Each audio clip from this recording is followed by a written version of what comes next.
Joe Beninati's, then you're not a hockey fan. Like, so the other night, I wanted to listen to Goldie on Ice, Steve Goldstein and Randy Moeller call a Panther game against the Oilers at Rogers. And then some nights I want to watch Joe Beninati call a Capital game because he's a legend. And we got Joe B on Coast to Coast today. Like, Mafia's like giving me Christmas presents today. Paul Allen of the Vikings, Joe Beninati. I mean, what is next? Joe, Merry Christmas. Good to see you, pal. Same to you, my friend. Good to see you. Better to hear those dulcet tones as usual. Hey, so Joe, now I almost fell over when they lost to the Blackhawks. I can see losing to the Stars, but they had won 3 in a row before that. You know, I have a lot of hockey talk on this show periodically where we'll have like Denny Bernstein on, and we've talked about the Metro, and we're like, man, is it disappointing? And I said to him, the Devils and the Capitals aren't disappointing. I mean, they're loving life. True. And I'm not going to offer – I know the players aren't going to offer excuses. They're incredible athletes, but the schedule's done Washington no favors. Everybody's going to say the same thing around the league, but there have been so many back-to-back game scenarios, 3 games in 4 nights, 4 games in 6 nights, and I'll double it up with the way the Caps lost in Chicago an evening ago. Their normal travel, the team had a plane issue, couldn't get out of Dallas, really didn't fly into Chicago until the morning of the game. Again, this is me making excuses. This is not the players. They played poorly. It was as bad a game as I've seen from them in the last 2 periods an evening ago in Chicago in the entirety of the season. Prior to that, terrific run. Seesaw battle with the Devils for the Metro Division lead, for the conference lead, right there battling Winnipeg for the top spot along with Minnesota league-wide. They've been unbelievably good on the road. They set a franchise record with a 10-game win streak before they went into Dallas this past Monday, Tuesday. That was a combination, Dallas-Chicago, which seemed to have tripped them up. But so many different reasons that we can talk about, Scotty, as for why they're playing well. But the big thing is they are playing extremely well, and we're already a third of the way into the season. One of the things I noticed was how great they've been on the road.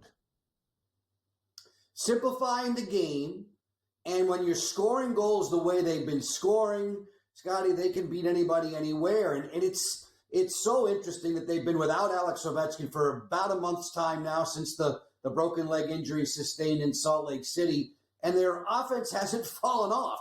And Alex was on a major, major roll prior to the injury. I think it was 15 goals in 18 games. But all in all, the offensive production's been there from the get-go, and especially so on the road. They've been able to generate offense. They're never out of a game. If you look at their record, I want to say they have 21 wins. 13 of those are come from behind kind of wins. At some point in time, they were trailing in the game. So they know they have the ability to turn it on and finish.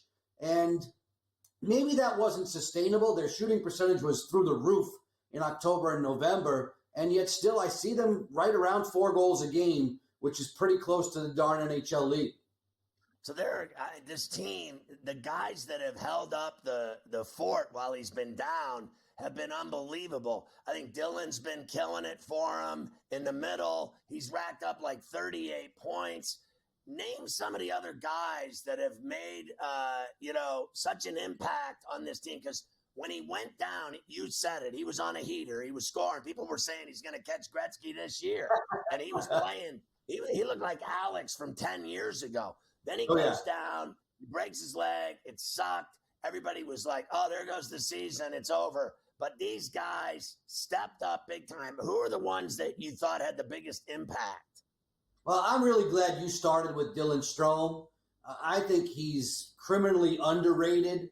From a playmaking standpoint, he's been great ever since he's arrived in town, but especially so this year. That game has elevated. You know, the Caps look pretty solid down the middle. Every good team, every team that's going to contend is strong at the center spot. When you can go Strome, Dubois, Eller, and Dowd, you've got all the combinations there. But you started with Dylan Strome from a playmaking standpoint, excellent. Dubois' numbers don't jump off the page offensively, but Scotty, he's answered every defensive challenge that Spencer Carbery has asked him to do. And that includes the likes of Matthews, McKinnon twice, Barkov, Rope Hintz. he's not afraid to match up Dubois with anybody, and Pierre-Luc takes that challenge and runs with it. Offensively, as far as picking up the slack since Alex has been down, the Caps were hoping for big things from three youngsters, Hendrix Lapierre, Alexei Protas, and Connor McMichael. Lapierre hasn't delivered. They're still waiting. But Protas and McMichael sure have. They have been having career years, and we're nowhere near the midway mark. They've helped to pick up the scoring. The power play has produced well, even in Alex's absence. Jacob Chychrun on the back has put them over the top with his offensive punch.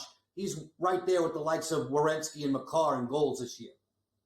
I mean, Connor McMichael is a stunner for me. Most people never heard of him. The kid out of Ontario, and then 14 goals. I mean, he's among league leaders. Finishing ability has improved. He's put an awful lot of work in.